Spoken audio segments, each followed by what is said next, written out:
It's like treat people right, sell them good stuff, do it at the best of your abilities, and see what happens as a ripple effect.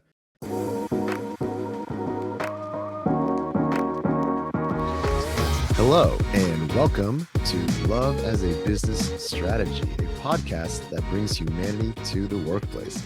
We're here to talk about business, but we want to tackle topics that most business leaders shy away from.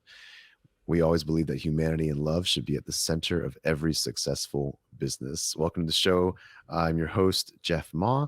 And as always, I'm interested in having conversations and hear stories with real people about real businesses and experiences. And today, we have a good one. I'm really excited to have this guest on the show because he wrote a book and it's called Selling with Love, Earn with Integrity and Expand Your Impact, and is also the host of the Selling with Love podcast as well. So welcome to the show, Jason Marc Campbell. How are you?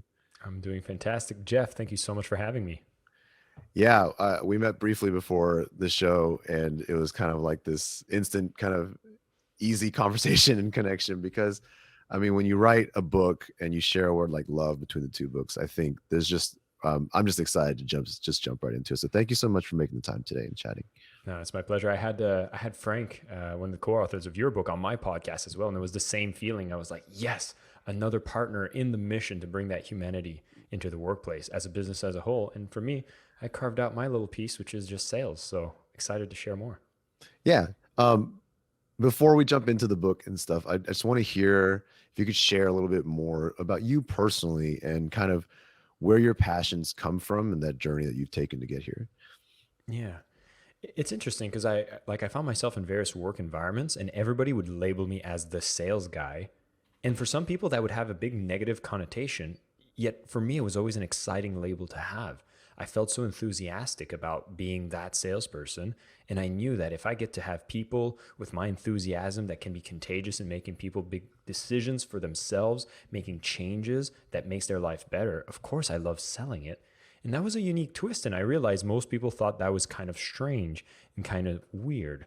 But if I go to the origins, I always have this story I love to share, which would have been in my mid-teens. I was growing up in Canada, and they made you do these kind of charity drives, right? I don't know if you've ever had to do this. In high school, they asked you, okay, go door to door and sell these chocolate-covered almonds, which were called a brand, the world's finest. World's finest, yes. Yeah, there you go.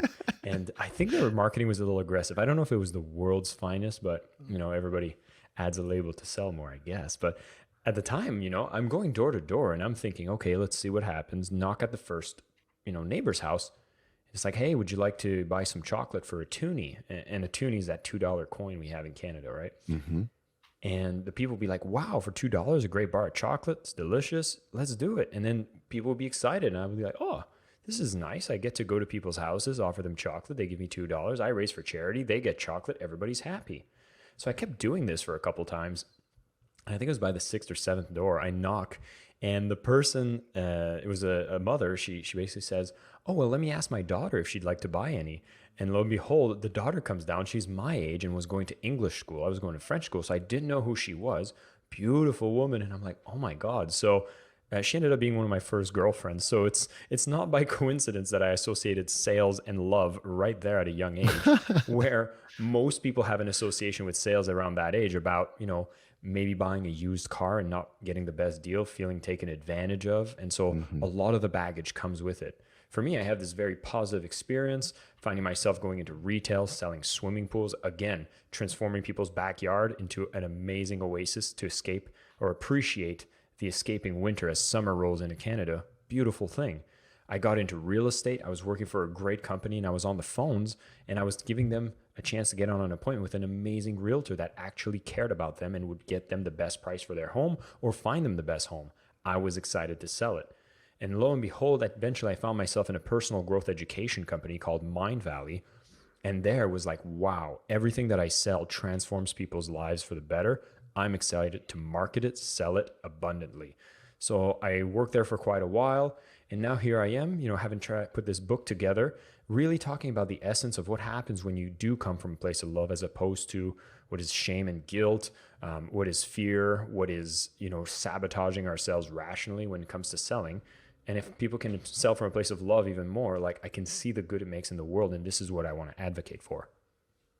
I love that. I think that's such a unique perspective. And I think when you look at love as a business strategy, what we come at, like we obviously talk about it a lot. And what we found over time is that if we have to kind of divide up the categories of love we're talking about when it comes to business, the main two that we often have is basically the internal um, like workings of your business, like, and this is the one that we harp on the most, which is leaders roles within making sure that the people taken care of within the organization and within your teams, and how to lead your teams through love and taking care of people first, which is, I would say, our book's kind of main point. This podcast's main point. But then we obviously are trying to bring humanity back to the workplace in all its different shapes and forms. And so the second one that's often talked about is just like what your business does, like the love your business puts out into the world, right? For the customers, for the world, for charity, and those other things.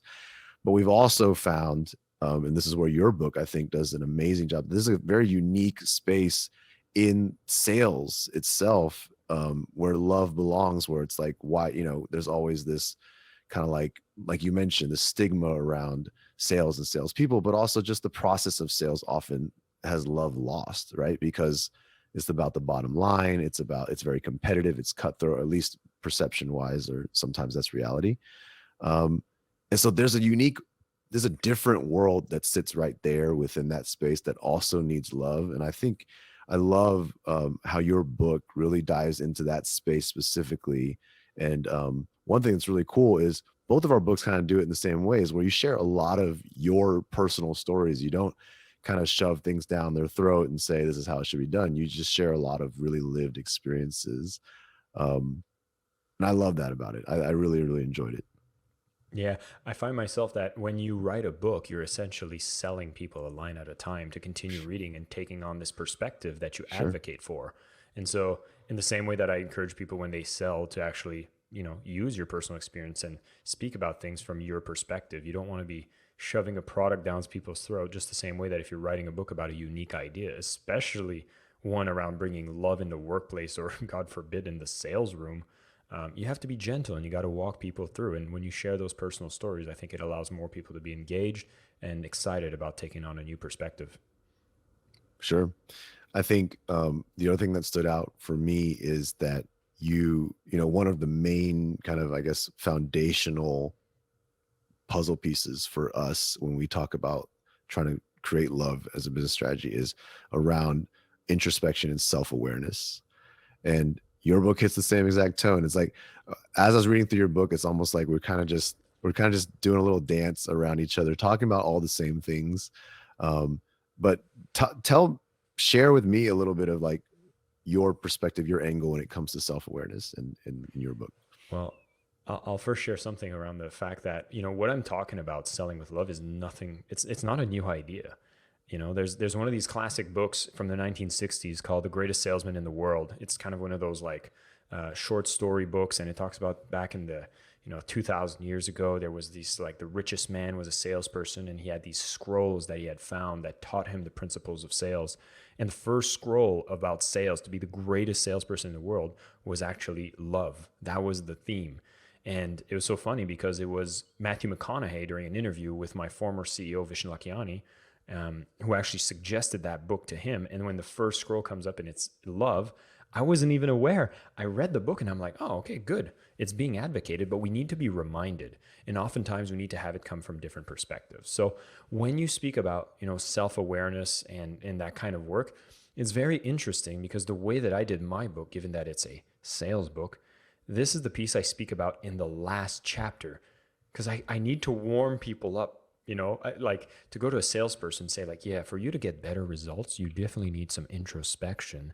Doesn't necessarily go down as easily as, hey, learn how to actually understand your target market and actually have compassion for them. You'll see immediate results.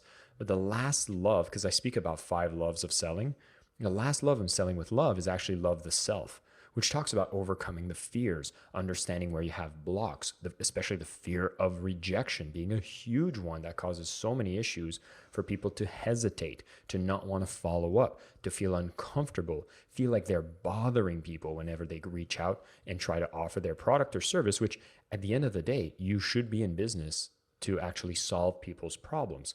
And so if you would go to people saying, hey, I'd love to suggest something that might solve problems in your life, we shouldn't feel any of that resistance as much as the conditioning has made it so that we do.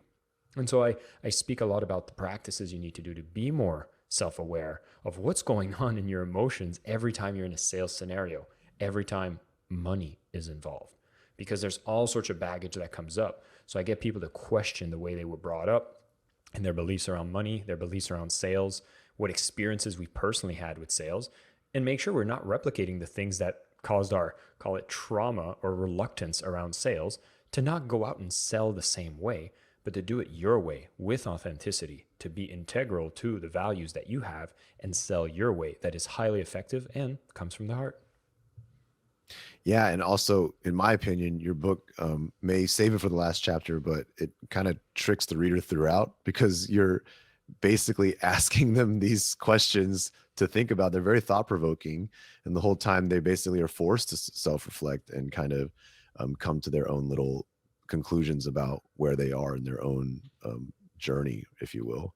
So, kudos to that. I mean, sorry if I spoiled that for everybody, but it's happening.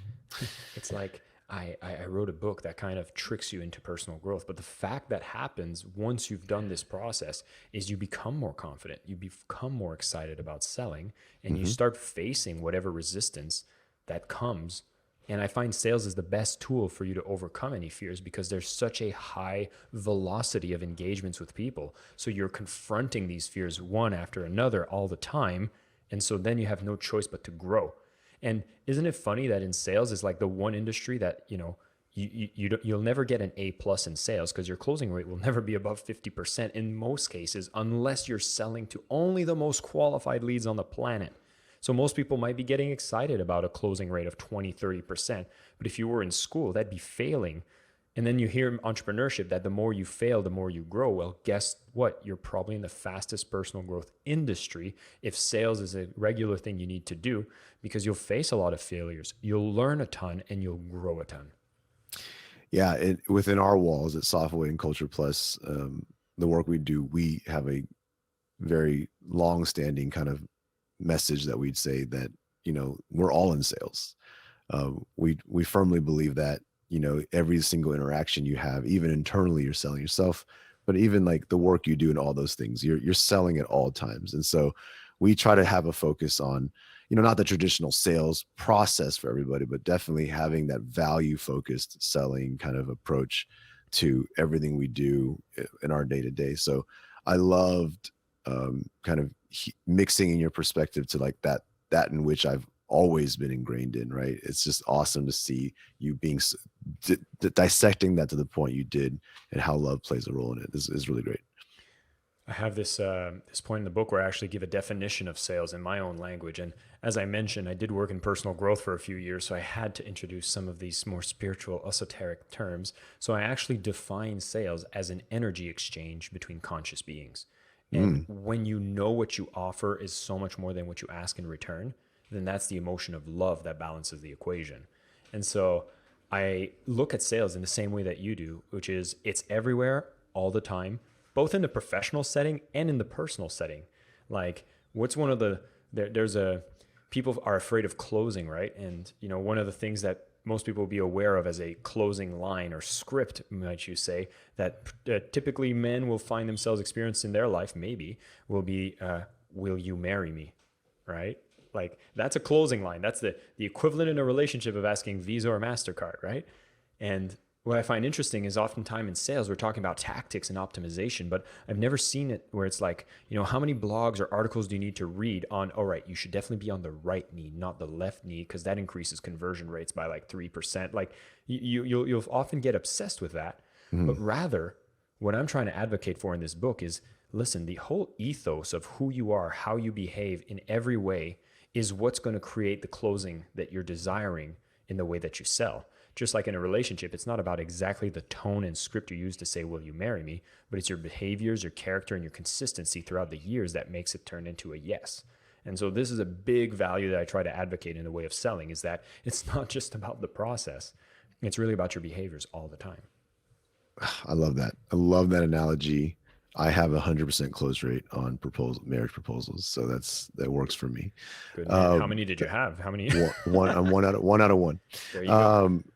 But when it comes to, you know, this, I think I read in your book is like, you turned always be closing into always be caring, which I thought was just the right amount of like kind of dad joke, essence. I really appreciated that. But I think it's really interesting to see, this element of like humanity being inserted into this space, because I feel like we've been practicing what you're saying in the book for so long. Like, and the way it shows up for us is we tried to help others whenever possible. So whenever we're out and about, whether it's just giving them like free advice or free sessions or free, free things in general, but with the intent of really helping them figure out what they need, getting them where they want.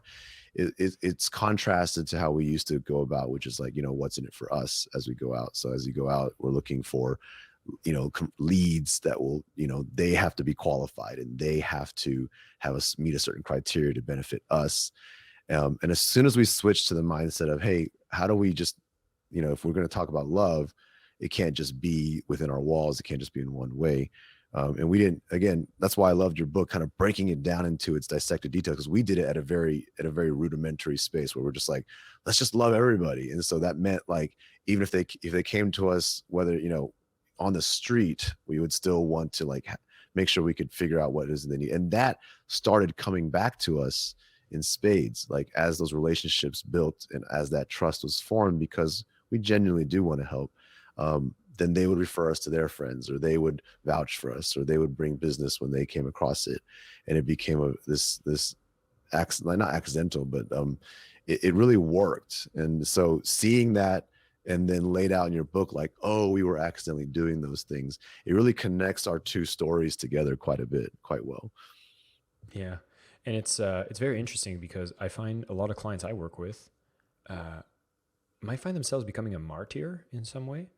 Because if you're in ethical businesses trying to do good in the world, you often find yourself in, and I don't like to use the word trap because there is benefits to doing it, but perhaps in a trap where you're helping a lot of people who might not be able to afford your product and services. And that can be kind of, energy draining, but can also trigger these elements of guilt if you feel like you want to help people that can't afford you, yet you keep giving your time when you actually need to grow your business. You need to make sales. That's the lifeblood of the business. Mm-hmm. And I often reframe this whenever people pick a target market, right? I often suggest, like, listen, you need to have people that you can solve the problem for, right? That you can transform. I often add the element, like, make it that they're fun to work with. Like, if you had a choice, you might as well choose people that are fun to work with. And the third element is that they can actually afford you. And often what I reinforce is that when you start actually being very clear on targeting the people that can afford you, it allows you to make sales that generates revenue. And as you generate revenue, you'll be able to spend more on marketing. And most of the marketing that you'll do, which is also going to be based on love, is going to be a lot of education, and a lot of it will be free. And so the residual impact that happens from you serving truly the people that can afford your products and services is you're growing your impact as a business, and you get to create supporting material that eventually will help the people you did want to help but couldn't afford you. They will be residual beneficiaries of your marketing material. Just like how you're creating a ton of resources now that people who may never be able to work with you, they get to benefit. You've taken the time to write an amazing book, which means now for under $20 or under $30, they get to learn a lot of the processes and principles around love as a business strategy, which, knowing that this will eventually lead to some high-end customers that you definitely do work with, a lot of people who might not be able to afford it get to benefit from it. And this only happens if you know that you have a viable business that can grow, that can scale, that can make sales to the right people, is you have a ripple effect to everyone else. And that ripple effect makes it so that more people that might not have been able to pay for the expensive support that you do can pick up a book, have a transformation, become more abundant themselves, and start making more decisions from a place of love. And so the ripple effect is so beautiful. And it's one thing that I capture in my book as one of the first loves of selling, is to fall in love with the impact of every sale that you make, and being clear on that ripple so that you're motivated to get up in the morning and to sell, knowing that, wow, look at that. Every sale that I make creates a better place for the client, for the world, and even for myself, where I don't need to become a martyr. I can be abundant and become a role model that when I do business the right way from a place of love, I can be abundant, I can solve problems, and more people can do it that way. So we have less people taking advantage of others, doing it the wrong way, where they're just being greedy. We need less of that. And we'll have less of that when we see more of the people doing it the right way, being successful and being the role models that we look up to. Yeah, I love that. Can you help high level? Because I think people should check out the book if they want the details. But high level, talk a little bit about how to separate greed from sales. Like it's like for many, I believe, especially listeners who uninitiated, it's really, at least in my mind, tied together. I mean, the job itself is so tied to hip, at least in today's culture, with greed or satisfying quotas and shareholders and things like that. Yeah. It was very interesting. I had a conversation on another podcast where they asked, can you be needy and sell from love at the same time? And we thought about that question and kind of deliberated for a while and realized that your neediness will get in the way of you selling with love. Just like in a relationship, like if you've ever had someone come to you saying like, oh my God, I totally want to be with you. I'll do anything to be with you. And they come from a very needy place. It comes to be a little repulsive.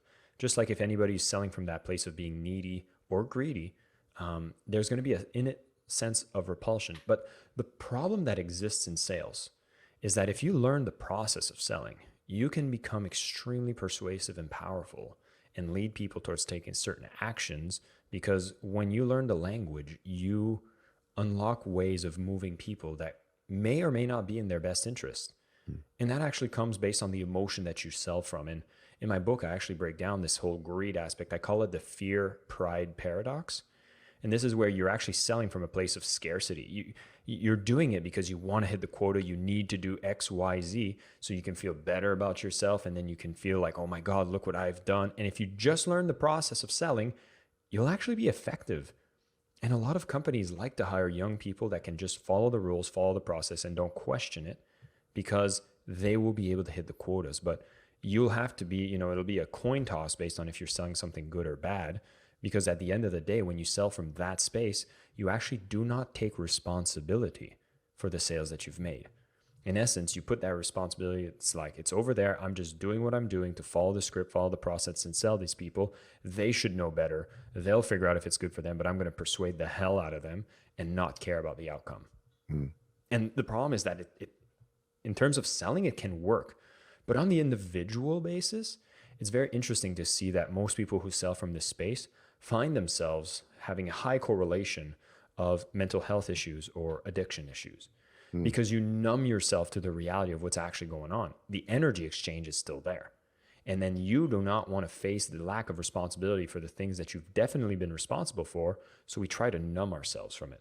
So you see the stereotypical salesperson is often associated with alcoholism, drug addiction, sex addiction, gambling addiction. Like all these vices seems to surround that culture, because we're trying not to face the fact that we're not taking responsibility. And so it often requires you to step back and check what the hell is going on.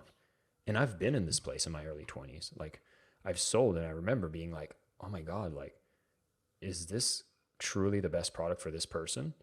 Am I more in love with my own success in selling it than I am in the impact that this is going to make to this person's life?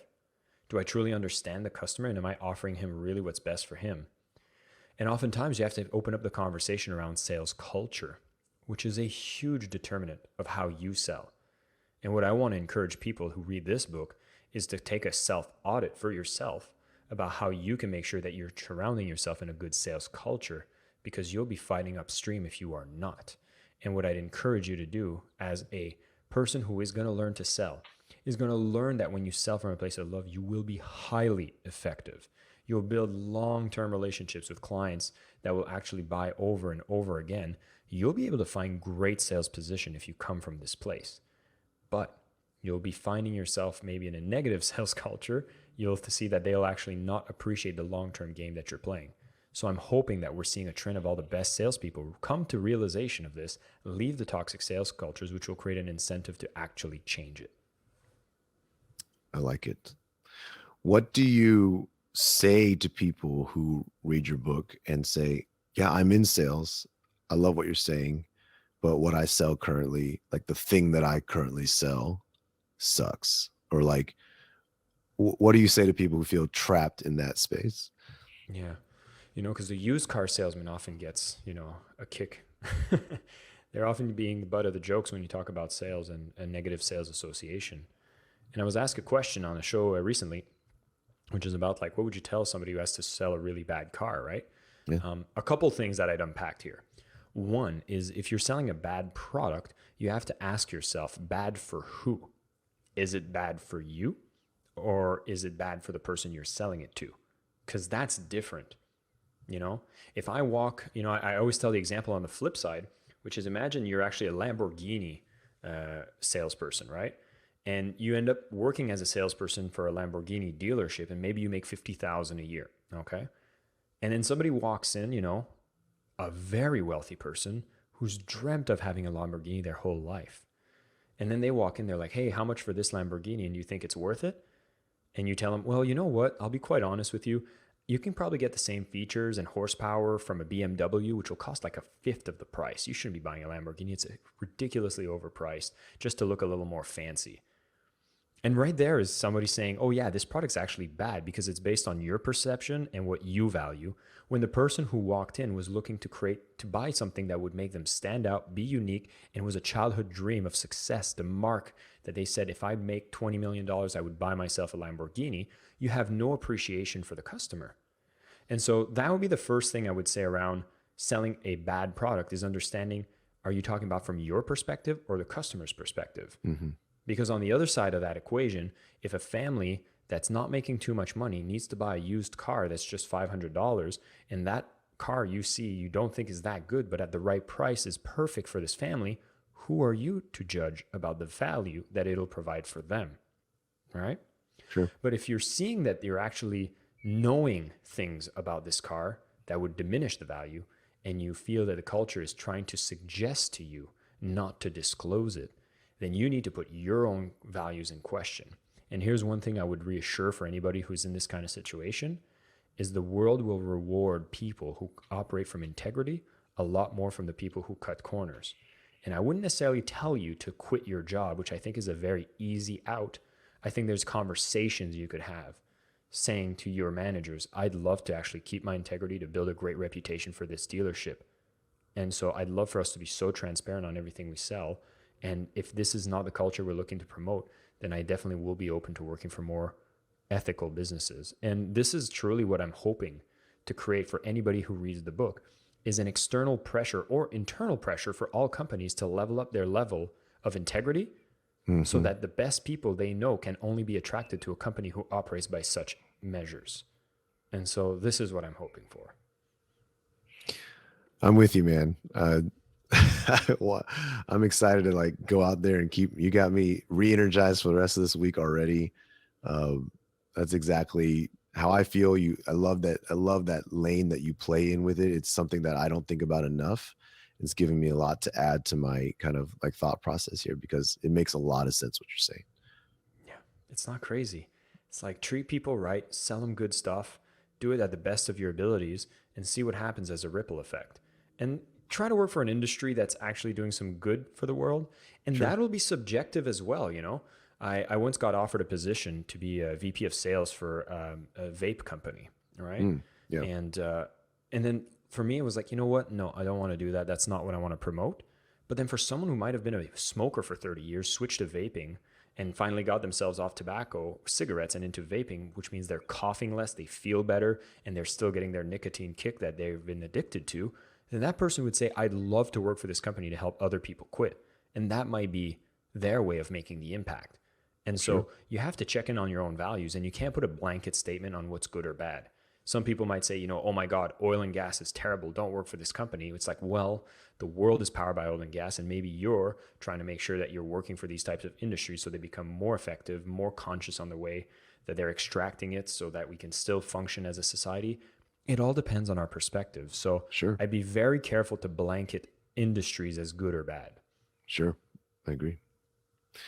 Well, Mark, I wanted to make sure, Jason, sorry, I wanted to make sure that we save enough time for you to talk a little bit. We've been talking about your book, but if there's anything else you want to share with the audience and, anything along that lines, what do you got for us? Yeah. What I'd say is like for most of us who hate sales, it's very interesting. In personal growth, we have this whole aspect of, and I think in psychology is also the field that they speak a lot about it, which is shadow material, right? Shadow material is kind of parts that we reject of ourselves and we place it over there. And we say like, oh yeah, that thing is bad. And we deny it within ourselves by being doubly harsh on how we view it in others. Mm, Okay. And we often place sales in this bucket. That's why a lot of people hate sales. They don't want to be associated with it when really you're creating a shadow material within your own selves that you might not want to acknowledge. And what I would love to suggest for people is to acknowledge that we are all salespeople. You are a salesperson too. And just because you've seen negative examples of sales doesn't mean you need to be a negative example of sales. So I would suggest and encourage people to integrate sales as a beautiful activity that is part of their life, just like how accounting is. Sales is way more fun if you ask me, but hey, everybody has their preferences. But it's a beautiful thing where you get to shift people's perspective, you get to solve people's problems, and it becomes a beautiful thing when you do it your way. And so I would want to have people reevaluate their love or hate relationship with sales. And it's so funny because the first chapter of my book is about why you hate sales. And I talk about the history, the media, the parental indoctrination. And there's so much that we can look at from a different lens to realize, wow, sales is powerful. I can do it. And if I do it the right way, I will make the world a better place. And that is the shift that I want to create with the book that I've written, the programs that I do, and the reason I'm speaking to you now is to get more people to understand this perspective and apply it. Because we have problems on this earth and we can solve it one sale at a time. I love it. Jason, it's been a pleasure with the conversation we've had and just being able to connect at this level. I hope we get to chat again soon. Thank you so much for joining me today. It was my absolute pleasure. What I'd love to do for your audience, though, is if anybody's interested in going deeper into this topic, if you go to sellingwithlove.com/labs, which is LAABS, which is the acronym for your book, I've actually made my first chapter of the book available for free. And I've even put together a meditation for people who want to connect with their buyer persona, can just listen to this for 8 minutes. And then at least whenever you have to get on a sales call, write an email, or just do prospecting, you'll actually be inspired by the fact that you're going to do this from a place of love and really inspire people to want to make a change, to solve problems in their lives, and you'll be the one to do it. So if anybody would love to take advantage of that, it's just sellingwithlove.com/LAABS, and they'll be able to get that for absolutely free. I love it. Thank you for offering that up. And I hope our listeners take advantage of that. Listeners, thank you so much for joining us today. And be sure to check out Selling with Love from Jason Marc Campbell here. And also, of course, if you haven't checked out our book, Love is a Business Strategy, also available still. Oh, look, he's got a copy. If you're watching the video, he's holding it up. I'm holding up his book. So there we go. I got little Love notes. goes all around. Yeah. If you haven't already, please subscribe, rate our podcast, give us that feedback. We love it, and tell a friend. So with that, we'll see you next week in the next episode. And Jason, have a great one.